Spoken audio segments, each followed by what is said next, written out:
et t'investir à ce canal pour nous apporter, Seigneur, ce dont nous avons besoin. Parce que ce dont nous avons besoin ne vient de toi et de toi seul. Ne vient que de toi et de toi seul, Seigneur. Béni sois-tu, éternel, au nom de Jésus. Amen. Amen. Amen. Amen. Que Dieu nous bénisse, bien-aimés.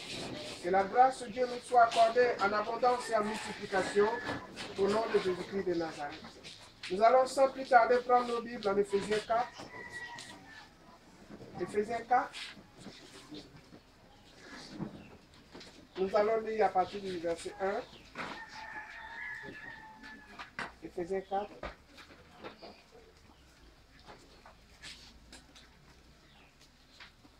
Je lis à partir du verset 1.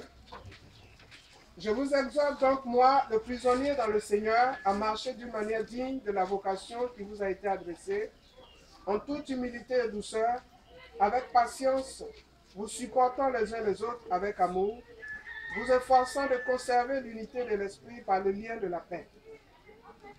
Il y a un seul corps et un seul esprit, comme vous aussi vous avez été appelés à une seule espérance par votre vocation. Il y a un seul Seigneur, une seule foi, un seul baptême, un seul Dieu et Père de tous, qui est au-dessus de tous et parmi tous et en tous. Mais à chacun de nous, la grâce a été donnée selon la mesure du don de Christ. C'est pourquoi il a dit, étant monté dans les hauteurs, il a emmené des captifs et il a fait des dons aux hommes. Or, que signifie il est monté, sinon qu'il est descendu dans les régions inférieures de la terre? Celui qui est descendu, c'est le même qui est monté au-dessus de tous les cieux, afin de remplir toutes choses. Et il a donné les uns comme apôtres, les autres comme prophètes, les autres comme évangélistes, les autres comme pasteurs et docteurs, pour le perfectionnement des saints, en vue de l'œuvre du ministère et de l'édification du corps de Christ, jusqu'à ce que nous parvenions tous à l'unité de la foi et de la connaissance du Fils de Dieu, à l'état d'homme fait, à la mesure de la stature parfaite de Christ. Ainsi, nous ne serons plus des enfants, flottants et emportés à tout vent de doctrine, par la ruse, par la tromperie, des hommes, par leur ruse dans leurs moyens de séduction, mais en professant la vérité dans l'amour, nous croîtrons à tous égards en celui qui est le chef, Christ. C'est de lui, et grâce à tous les liens de son assistance, que tout le corps bien coordonné et formant un solide assemblage tire son accroissement selon la force qui convient à chacune de ses parties et s'édifie lui-même dans l'amour. Amen. Amen. Alléluia. Bien-aimé, ce matin, je voudrais te dire que l'Église est un centre de formation. Alléluia. L'Église est un centre de formation. Ici, dans ce chapitre 4 d'Éphésiens, l'apôtre Paul nous dit que le Seigneur est venu, c'est vrai, d'abord dans le premier verset, il nous exhorte à marcher d'une manière digne du Seigneur et il nous rappelle qu'il y a un seul corps, un seul esprit, un seul Dieu, un seul Seigneur, un seul baptême, une seule espérance. Ce qui doit nous amener à comprendre qu'il y a une seule vision dans la maison de Dieu. Il y a une seule vision dans le royaume de Dieu. Et s'il y a une seule vision, alors nous devons nous laisser enseigner pour que la vision de Dieu soit notre vision également. Amen. Après cela, Paul va aborder ce qui est important pour nous ce matin, à savoir que Jésus quand il a accompli son sacrifice pour le salut des hommes, il a doté des personnes dans l'Église, des personnes qu'il a choisies, il les a dotées d'un ministère, soit d'apôtres, de prophètes, d'évangélistes, de docteurs, de pasteurs. Amen. Pour pouvoir enseigner les fidèles, les saints que vous êtes, que je suis aussi, afin de nous préparer, de nous équiper pour le ministère auquel Dieu nous a appelés. Dieu peut-être t'a appelé à un ministère d'évangéliste. Dieu peut-être t'a doté d'un don spirituel. Il y a 9 dons spirituels. Il y a les dons de Christ qui sont ces 5 ministères dont il est question. Ici, dans le livre d'Éphésiens 4, il y a les dons du Père dont on nous parle dans le livre de Romains 12. Dieu t'a peut-être doté d'un don spirituel pour travailler dans sa maison. Tu peux avoir le don, mais tu n'as pas la formation requise pour pouvoir exercer le don. Amen. Je prends simplement l'exemple du serviteur de Dieu Blessy qui il était appelé au ministère, mais il y avait le don de la parole de connaissance qui se manifestait déjà en lui. Mais malheureusement, comme il n'avait pas eu d'instruction à ce sujet, lorsqu'il s'est retrouvé devant un cas, il a commis une gaffe.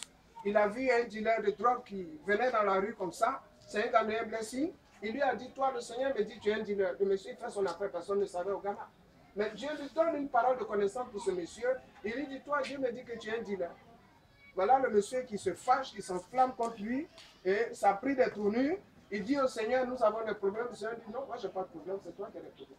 Dieu lui a donné la grâce, mais il n'a pas eu la sagesse. Il allait trouver le monsieur pour lui dire, tu es un vendeur de drogue. Tu peux avoir la grâce, mais il y a une manière d'aborder la situation. Alléluia.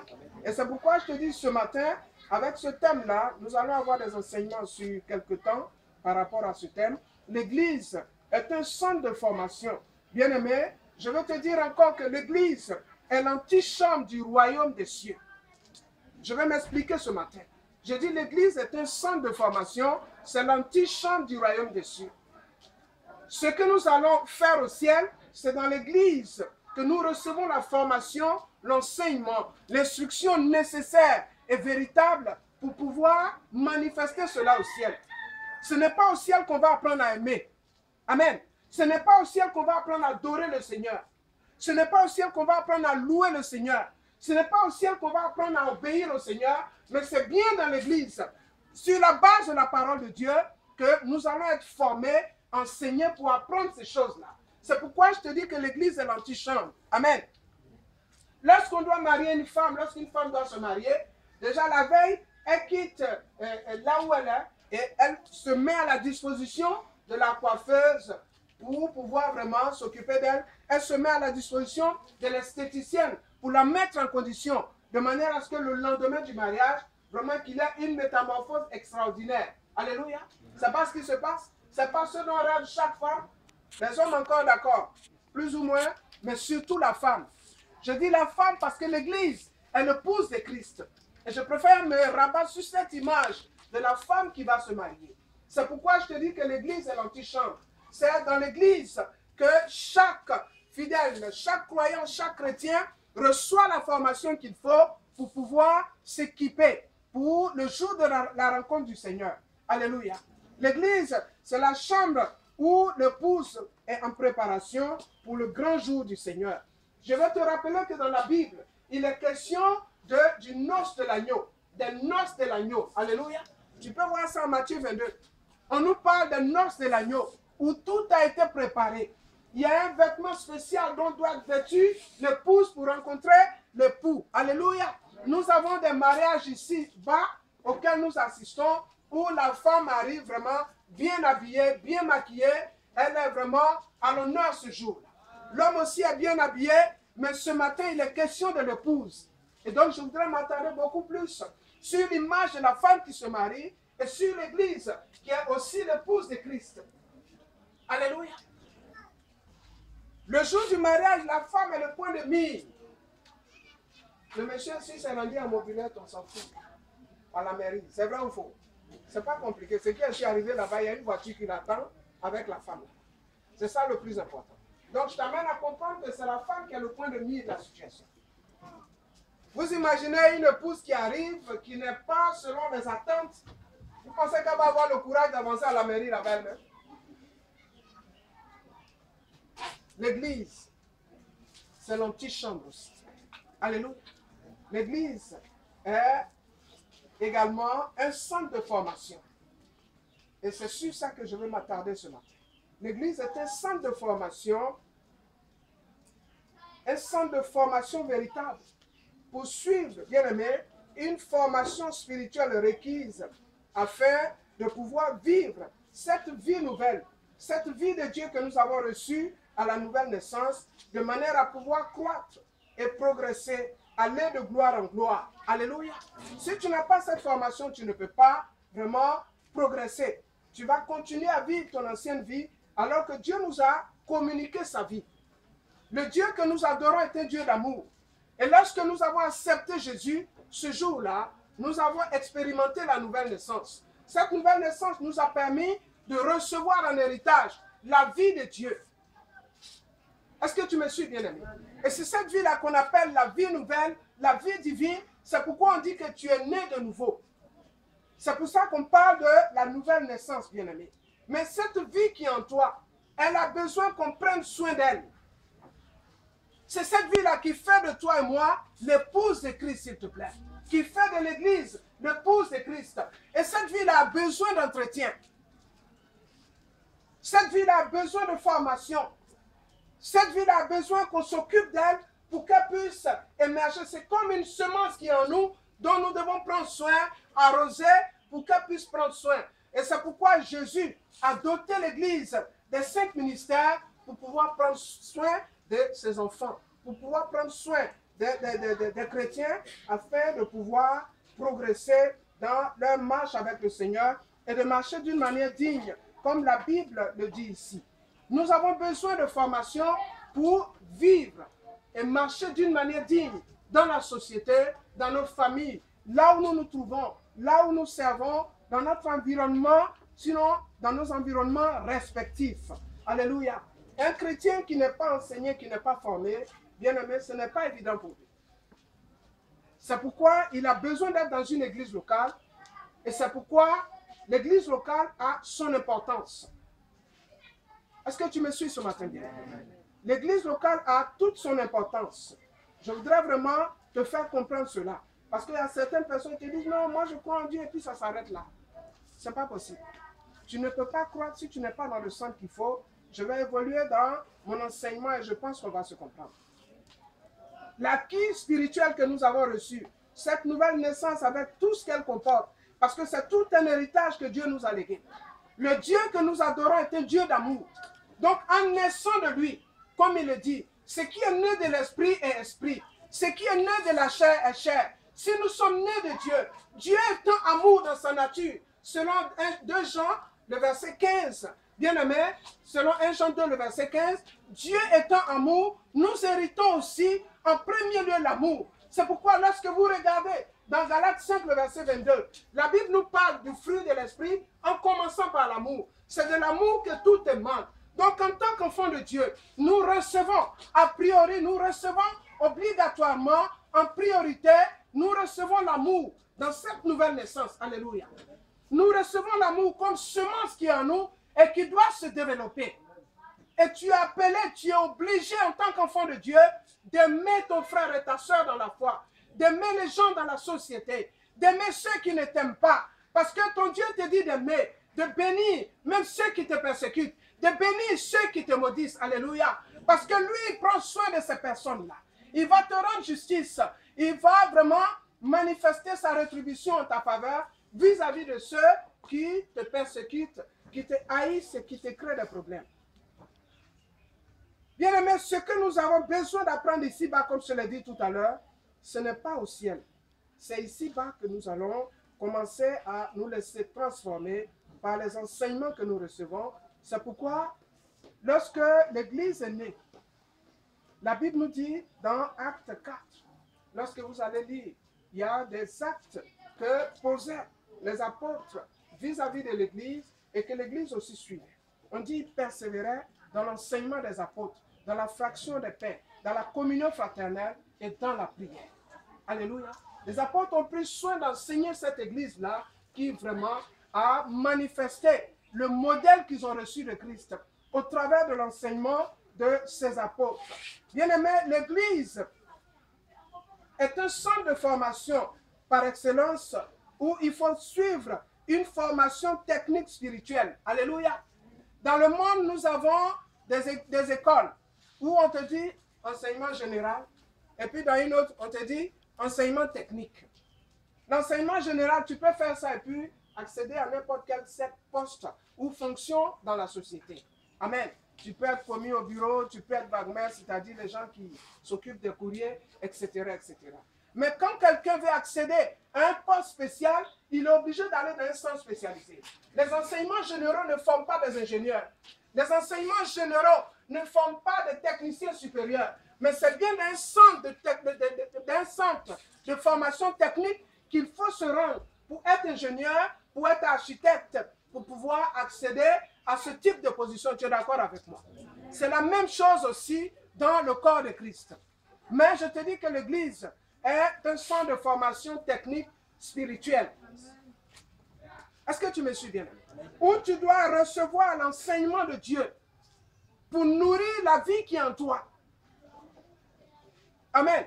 Parce que ce qui est dans le monde ne peut pas faire progresser la vie de Dieu qui est en toi. Ce qui est dans le monde va développer la vie adamique que tu as reçue. L'héritage adamique que tu as reçu, que j'ai reçu. À savoir le mal, la méchanceté. Lorsque le genre humain a été corrompu, ce que nous avons hérité du jardin d'Éden, bien aimé, je le dis haut et fort depuis cette chair, c'est la sorcellerie, c'est le mal, c'est la méchanceté. Le mal sous toutes ses formes, bien aimé. Mais lorsque nous naissons de nouveau, la Bible nous dit que Dieu nous communique sa vie, il nous communique son caractère. Nous avons la semence de Dieu en nous. Et cette semence, cette vie nouvelle a besoin de se développer dans le cadre de l'Église où il y a le code de formation requis, à savoir la parole de Dieu, et les techniciens, les formateurs requis pour pouvoir enseigner le peuple de Dieu afin de les amener à la maturité chrétienne. Tu me suis, bien-aimé? Bien-aimé, dans le monde, il y a des écoles. On part de la maternelle jusqu'à la terminale. On va te dire groupe scolaire, Tanonamako. Ça part de la maternelle jusqu'à CM2, de la 6e jusqu'en terminale. Quand tu finis, tu vas à l'université. Tu fais une première partie. Bon, il y a les deux retours, mais je vais rassembler ça. Tu fais licence, tu fais maîtrise, tu fais doctorat, et puis tu t'en vas faire encore un autre diplôme pour te performer. Alléluia. Je te parle du corps de Christ, qui est aussi un centre dans lequel il y a des groupes scolaires également. Alléluia. Il y a un groupe scolaire dans l'église de Christ. Je vais te dire ça ce matin. Dans le corps de Christ, il y a le parvis, bien-aimé. Il y a le lieu saint et il y a le lieu très saint. Mais là, je te parle du parvis, c'est un groupe scolaire qui part de la maternelle en terminale. Il y a le lieu saint qui part, bien-aimé, qui comporte tout ce qui est universitaire. Alléluia. Amen. De la licence jusqu'à la maîtrise, depuis la première année universitaire jusqu'à la maîtrise. Il y a le Saint des Saints. Là, bien aimé, c'est réservé aux gens qui se qualifient pour le doctorat, etc., etc., pour devenir maître de conférence. Merci. Alléluia. Est-ce que tu me suis ce matin, bien aimé? J'ai dit qu'il y a des niveaux dans cet endroit. Dimanche prochain, je vais vous amener un dessin pour vous montrer le parvis dont on parle. Bien aimé, lorsque nous devenons enfants de Dieu, nous rentrons dans la maison de Dieu. Alléluia. Ici, c'est le parvis. Vous comprenez? La première bâche, c'est le parvis. La deuxième bâche ici, c'est le lieu saint. Et là, ici, c'est le Saint des Saints. Lorsque nous rentrons dans la maison de Dieu, nous venons fraîchement avec notre nature pécheresse. Amen. Et lorsque tu regardes en Israël, ce parvis dont on parle, il y a un endroit qu'on appelle la grille de l'Holocauste. Là, les animaux qui sont tués, on prend tout ce qu'il faut dedans pour passer au feu qui va servir au rituel. Tu me suis, bien aimé? Il y a un autre endroit où on va pour être purifié. Je vais vous envoyer le dessin pour vous faire comprendre cela. Ce sont des étapes très délicates dans la maison de Dieu. Parce que pendant des années, nous avons acquis des habitudes. Nous avons acquis des habitudes qui sont restées en nous. On dit très souvent que l'habitude est une seconde nature. C'est devenu une nature en nous, qu'on appelle la nature pécheresse. Et lorsque tu arrives, pour quelqu'un même qui vole, pour quelqu'un qui boit, on te dit ne bois plus. Quand il est teigneux, il te dit mais pourquoi je ne dois pas boire? L'accord on a fait pour boire, non? Il doit passer par la grille. Alléluia. C'est la maternelle là. Il doit passer dans ce groupe scolaire. Il doit passer par là pour être purifié, pour que toutes ces choses en lui soient consumées. Alléluia. Amen. Il a besoin de passer par la grille des holocaustes. Et là, tant que tu n'as pas réussi, bien aimé, tu ne peux pas gravir les échelons. Lorsqu'on va à l'école, il y a des compositions. C'est quand tu es admis, on te fait passer. Quand tu es admis, on te fait passer. C'est la même chose dans la maison de Dieu. Ne viens pas dans le lieu saint qui veut, bien aimé. Ne viens pas dans le lieu saint qui veut. Et même si tu as gravi le parvis de Dieu, que tu viens dans le lieu saint, qu'il se trouve qu'à un moment donné, il y a un type de comportement que tu affiches, les anges de Dieu vont venir te récupérer, vont te ramener dans le parvis là-bas. Alléluia. Amen. Tu me suis? Ils vont te ramener dans le parvis. Ce qui n'a pas marché, on va te repasser encore là-bas. Parce qu'il y a des habitudes que nous avons acquises. On te dit, bon, maintenant là, il ne faut plus mentir, il ne faut plus voler, Mais il y a des situations où tu dis non, si je ne mens pas, ça ne va pas aller. Ça doit rester à la grille des holocaustes, s'il te plaît.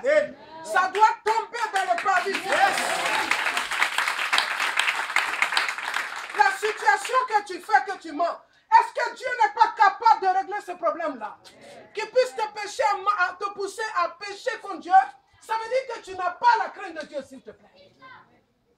S'il y a bien quelqu'un qui pouvait se résigner à dire, Père, vraiment, ce sont des impies, je ne peux pas, moi, me souiller en tant que Dieu véritable, abandonner mon trône de gloire pour des pécheurs, c'est bien Jésus qui pouvait le faire. Mais il a accepté. Là où ça s'annonçait vraiment délicat et difficile pour lui.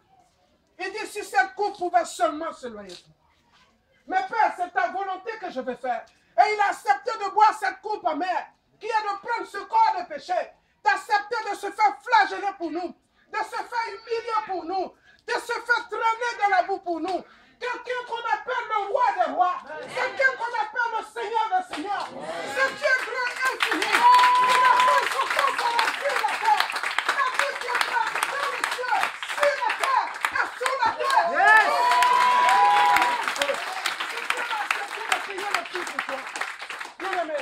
Il a accepté de payer le prix pour toi. Ça te coûte quoi? De regarder à l'œuvre de la croix et de dire non. Tu as volé, on t'a attrapé. Accepte. Jésus fera le reste, s'il te plaît. Si tu l'honores, il va t'honorer, s'il te plaît. Alléluia. Je dis, si tu honores Jésus va t'honorer. Il honore ceux qui l'honorent. C'est à cause de lui que tu acceptes. Parce que tu as volé, on t'a attrapé. Mais lorsque tu diras la vérité, le maître des temps et des circonstances va changer la situation. Est-ce que tu me suis bien? Accepte d'être transformé à la grille des holocaustes. Sinon, tu ne pourras pas évoluer. Sinon, tu ne pourras pas évoluer. Et c'est là le problème des enfants de Dieu aujourd'hui. Nous avons accepté Christ bien-aimé. Nous avons accepté cette union, cette alliance-là. Nous ne pouvons plus retourner en arrière. Il dit, celui qui met la main à la charrue et qui retourne en arrière ne pas digne de lui. Bien-aimé, c'est cette image qui s'est passée dans l'Ancien Testament. Abraham a plaidé auprès du Seigneur. Dieu a accepté. Lot et sa famille ont été sauvés. On leur a dit non, ne retournez pas en arrière. Mais la femme de Lot voulait s'amuser. Et ça lui a coûté ce que ça pouvait lui coûter. Elle s'est retournée pour regarder ce qui s'est passé. Et elle est devenue une statue de sel. Alléluia. Dieu est sacré, bien-aimé, je le dis. Les choses de Dieu sont sacrées. On ne joue pas avec les choses de Dieu. On ne joue pas avec la loi de Dieu. Dieu honore dans sa parole. La Bible déclare qu'au commencement était la parole. Et la parole était avec Dieu. Et la parole est Dieu, bien-aimé. Dieu est dans sa parole. La parole de Dieu est l'autorité suprême. La Bible nous déclare que par Dieu a dit que la lumière soit et la lumière vue, bien-aimé. Dieu est dans sa parole, s'il te plaît. Honore Dieu et t'honorera. Honore Dieu et t'honorera. Ne te dis pas non, si je mens là, il est venu pour des gens qui sont malades. Accepte qu'on dise, mais telle personne était comme si avant. Et que la personne confesse à nouveau, mais maintenant elle a changé. Et la gloire revient à qui? À Dieu et à toi-même aussi. Alléluia. Mais chercher à camoufler, un péché engendre un autre. Tu vas camoufler ici, tu es obligé de camoufler jusqu'à la fin. Mais ce n'est pas évident pour toi. Tu me suis, bien ami. Donc accepte ici et demande au Seigneur, tu plaides avec lui. Seigneur, aide-moi, sauve-moi. Parce que tu l'as honoré, Dieu ne t'abandonnera pas. Il est le Dieu qui n'abandonne ni ne délaisse bien. Tu peux lire ça en Ésaïe 49. Il n'abandonne ni ne délaisse bien. L'église est un centre de formation où nous venons pour recevoir un enseignement digne de ce nom-là. C'est pourquoi Paul pouvait dire aux Éphésiens, dans ce même chapitre 4, que je voudrais que nous lisions ensemble. Lorsque la Bible nous dit quelque chose, nous devons tenir compte des mots. La Bible nous dit en Éphésiens 4 à partir du verset 20, il explique comment les païens se comportent. Et maintenant, il s'adresse aux chrétiens d'Éphèse pour dire, mais vous, au verset 20, ce n'est pas ainsi que vous avez appris Christ. Si du moins vous l'avez entendu, et si conformément à la vérité qui est en Jésus, c'est en lui que vous avez été instruit, à vous dépouiller par rapport à votre vie passée du vieil homme qui se corrompt par les convoitises trompeuses, à être renouvelés dans l'esprit de votre intelligence et à revêtir l'homme nouveau, créé selon Dieu, dans une justice et une sainteté que produit la vérité. Bien-aimés, quand on a accepté Christ, c'est une autre condition. C'est une autre mentalité. C'est une autre vision. Nous sommes dans ce monde, mais nous ne sommes plus du monde. Je vous ai dit il y a quelques dimanches de cela, le monde contient son organisation, sa manière de vivre, sa mentalité, sa manière de voir les choses, qui fait qu'aujourd'hui, les gens sont captifs. Quand je regarde la manière de vivre des gens, ils vivent par rapport aux autres. Je vais faire ci pour ne pas qu'on dise ça. Je vais faire ça pour ne pas qu'on dise ci. Je vais faire comme si pour paraître, tu es esclave. Tu n'es pas un colis. La Bible nous dit que nous avons acquis la liberté en Christ. Si tu vis dépendant du cadre, quand dira-t-on, qu'est-ce que les gens vont penser de moi? Mais bien aimé, tu n'as rien compris. Tu es encore captif. Tu n'es même pas libre. Si je ne sais pas si on va dire ça. Alors que Jésus est venu nous libérer en tant que captif. Donc je voudrais que tu comprennes ça. Aujourd'hui, c'est la mentalité de Dieu que tu as épousée et que tu dois accepter de manifester. Alléluia. Laissez les gens dire ce qu'ils ont envie de dire. Vous êtes dans la vérité et vous voulez vous compromettre avec des gens qui ne connaissent pas Dieu. Non mais attends. Moi je ne comprends pas. Jésus est venu nous libérer. Et maintenant on vit encore sous un joug. On s'en va nous-mêmes, on se met sous ce joug-là encore. Je comprends qu'on vit dans des conditions très délicates et difficiles. Mais nous avons en nous la lumière. Et il y a un prix à payer pour ce que nous voulons faire pour le Seigneur. La vie dans le voisinage, dans la cour commune, c'est compliqué, c'est difficile. Mais bien aimé, si tu es déterminé, si tu es résolu dans ta marche avec le Seigneur, Dieu sera avec toi et il va relever les défis avec toi. Parce que tu n'es pas là-bas par hasard, comme ça a été le cas d'Esther à Babylone, bien aimé. Là où tu es positionné, bien aimé, ce n'est pas le fait des hasards, mais c'est Dieu qui le veut ainsi. Le fait d'être issu de la famille à laquelle tu appartiens actuellement, ce n'est pas le fait des hasards. Et si tu es ici, tu te dis, non, moi, je ne sais pas pourquoi Dieu m'a fait venir dans cette famille. Repends-toi, s'il te plaît. Alléluia. Il faut te repentir. Parce que tout ce que Dieu fait est bon. Tout ce que Dieu fait est agréable. Tout ce que Dieu fait est parfait, s'il te plaît. Tout ce qu'il fait est parfait. Là où tu es positionné, tu es là pour quelque chose. Il y avait une petite juive dans la maison de Naaman, le chef d'état-major de la Syrie, s'il te plaît. Et la petite fille de quel âge, là, je ne sais pas, a été un instrument de salut, de guérison, de bénédiction pour ce chef d'état-major qui était atteint par la lèpre. C'était une maladie honteuse en leur temps. Même aujourd'hui, c'est encore une maladie honteuse. Ce monsieur-là cachait sa lèpre. Mais c'est une petite fille. C'est une histoire qui est racontée dans la Bible pour nous amener à comprendre que là où nous nous trouvons, nous sommes une solution. Bien aimé, peut-être que tu es une servante dans une famille. Bénis Dieu, s'il te plaît. Ça ne t'enlève pas ton titre de princesse de Dieu vivant. Ça ne t'enlève pas ton titre de prince de Dieu vivant, bien-aimé. Ça ne change rien à ton statut, bien-aimé. Même si c'est du charbon que tu vends, bénis le Seigneur, s'il te plaît. Alléluia.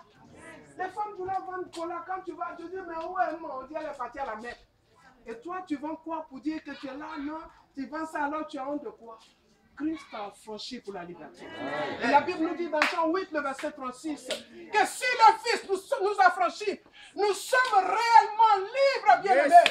Je voudrais que tu vives ta liberté en Christ avec dignité, s'il te plaît, bien-aimé. Alléluia. Souviens-toi qu'un grand prix a été payé pour toi. 1 Corinthiens 6, le verset 9. Alléluia. Un prix a été payé pour toi. S'il y a bien des gens qui doivent marcher d'une manière digne, dans ce monde, dans les rues, partout où ils vont, où ils se trouvent, ce sont les enfants de Dieu bien-aimés. Parce que la colère de Dieu pour vous a été épargnée par le sang de Christ qui parle à votre faveur.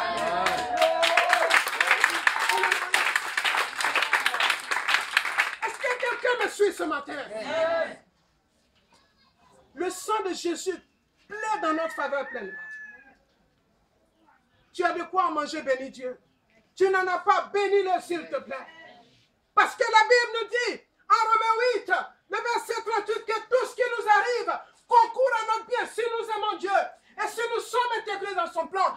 Je vais te dire ce matin que tu es pleinement intégré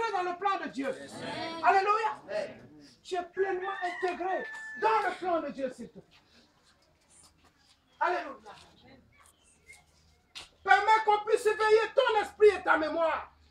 Ne te perds pas dans le meilleur de ce monde-là. Le monde à venir est meilleur.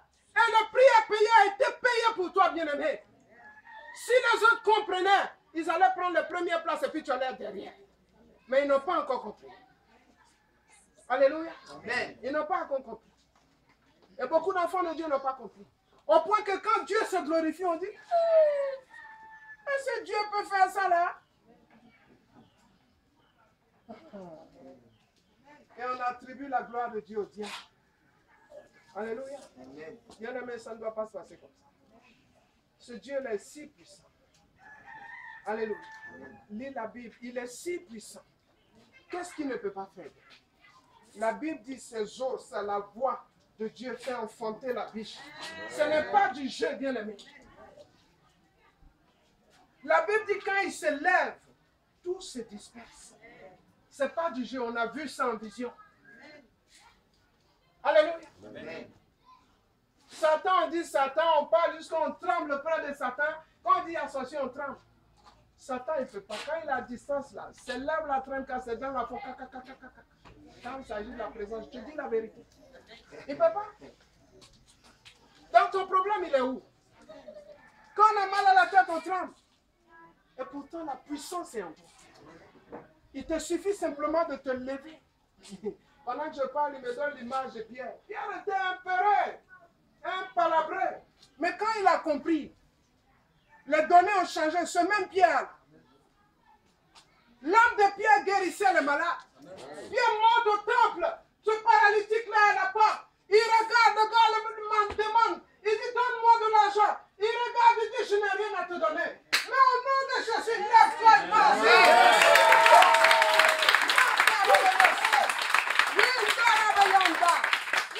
C'est Jésus-là.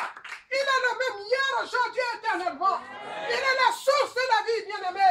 En lui réside la vie. Il est le commencement et la fin. Il est le premier et le dernier, bien-aimé. Il est celui-là en qui il n'y a point d'homme ni de changement. Il s'appelle l'Éternel, en qui réside l'éternité. Alléluia. Mighty God. Mighty God. Bien-aimé, tu es enfant de ce Dieu-là. Ordonne la chose bien à l'existence, s'il te plaît. Je reviens de loin, bien-aimé. On était aux obsèques de mon frère. Les gens préparaient un coup pour nous humilier. On arrive à Ivosep. L'atmosphère était chargée. Bien-aimé, Dieu est vivant, il est pour toi et moi.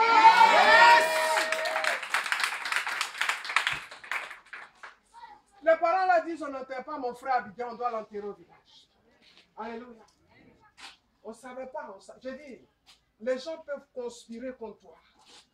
Mais si Dieu est pour toi, qui sera contre toi? On ne savait pas, on s'est levé, on est arrivé, j'ai trouvé ma soeur dans la salle d'attente avec son mari, son fils, ils étaient en train de prier. L'atmosphère était chargée. Les parents qui devaient être là, je ne les connais même pas, ça fait plus de 30 ans que je ne les ai pas vus, je ne sais pas qui est qui fait. Je les ai rejoints là. On a commencé à prier, le pasteur Désiré est venu. On a commencé à prier, prier. Au bout de 45 minutes, la gloire de Dieu est descendue. Les ennemis ils étaient désarmés. Le coup, c'est quoi? On finit de faire la levée, et puis la femme va monter dedans avec elle, ses parents, quoi qui n'est pas pour eux. Et puis les enfants du monsieur, ils doivent bloquer le véhicule, faire un scandale. Le Seigneur nous dit, on n'a qu'à vite faire pour quitter le secteur. Le prophète nous a rejoints. On sort donc, pendant qu'on est en train de mettre le cercueil dans le corbillard, je reçois une attaque. J'étais sous le choc de voir mon frère partir, et puis je reçois en même temps une attaque. Je m'affaisse un peu, je me relève. On finit, on monte en voiture, on veut partir. On voit le corbillard qui est rentré comme ça de Divosep. Le jeune homme a la moitié d'une brique qui casse la pare-brise. Avant de casser la pare-brise d'abord, quand on a mis dedans, on monte en voiture, ma soeur vient me dire, mais il était question que telle personne monte dans le corbillard et puis telle personne, mais qu'est-ce qui se passe? Je descends, je m'en vais, je dis, ouais, pasteur Désiré, pasteur, tu montes dans le corbillard et puis telle personne, Parce que ceux-là devaient sortir le corbillard, les enfants ils prennent et puis ils s'en vont. Il dit descendez, descendez, passez Désiré monte. Donc on est sorti à l'entrée du machin, il casse complètement. Mais Dieu nous avait déjà donné tous les paramètres. Il dit on a la victoire. Donc tout ce monde-là, ils attendaient quand ça sort, ils s'en vont tous à Gabon. Mais ça s'est passé là où nous on voulait. À Ville, ça s'est passé. Ça s'est passé sous leur regard. Ils étaient vraiment, ils étaient affaiblis, ils étaient déchus, ils étaient vaincus.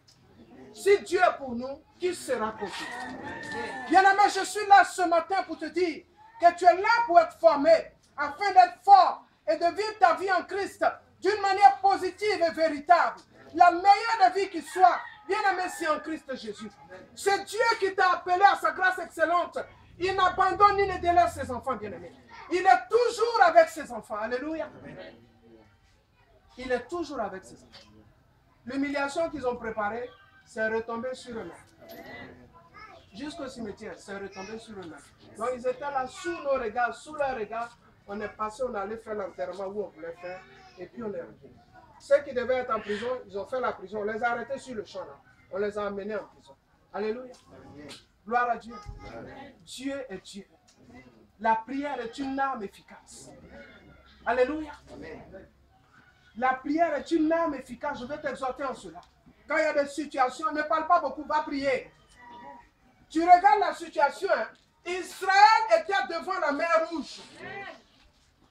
Je te dis que c'est dans le problème que Dieu sort la solution. Est-ce que tu me suis? Il faut permettre que ça se... Je dis permettre que les nuages noirs se forment. Forcément, il y aura toujours des parents. Wow, non, Moïse, pourquoi tu nous as fait ceci, cela? Bien aimé, quand tu as peur, l'horizon est trouble devant toi. Mais quand tu es serein, tu vois clair, tu as le discernement, tu vois, et tu sais comment placer les pignons. Un enfant de Dieu n'a pas reçu le trouble ni la peur. Il a reçu un esprit de courage et de force. Un esprit de sagesse, s'il te plaît. La mer Rouge. Ce n'est même pas la route pour dire on va passer dans des labyrinthes. Mais c'est la mer. Puis ce n'est même pas une rivière, on dit la mer. Dieu, c'est lui qui a crié et puis la mer l'a été. C'est le même là qui a donné les limites à la mer pour dire quand tu te lèves jusqu'à ton plus haut niveau là, voilà où je te dis tu dois tomber.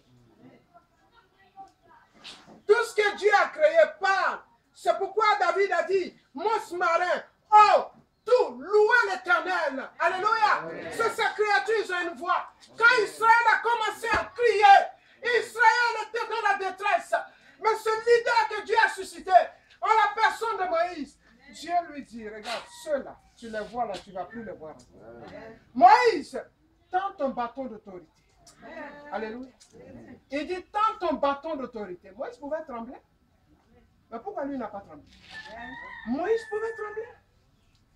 Quand il a attendu comme ça, la mer a commencé à se frayer parce que la mer a reçu l'ordre de son créateur. Bien-aimé, je dis à quelqu'un ici, les gens peuvent parler, faire des programmations contre toi à travers les éléments, la lune, les étoiles, la terre, les eaux. Tu dis, vous éléments, je m'adresse à vous au nom de Jésus. Je m'adresse à vous au nom de mon créateur, qui est votre créateur. Je suis le fils de votre créateur. Parce que ce Jésus a donné l'ordre à la création de ne point répondre aux programmations faites contre ses enfants. Je te le dis aujourd'hui. Et tu ordonnes à ces éléments-là de ne pas répondre aux programmations de tes ennemis. Et ils ne sont pas privilégiés, c'est toi qui es privilégié. Est-ce que quelqu'un me suit ce matin?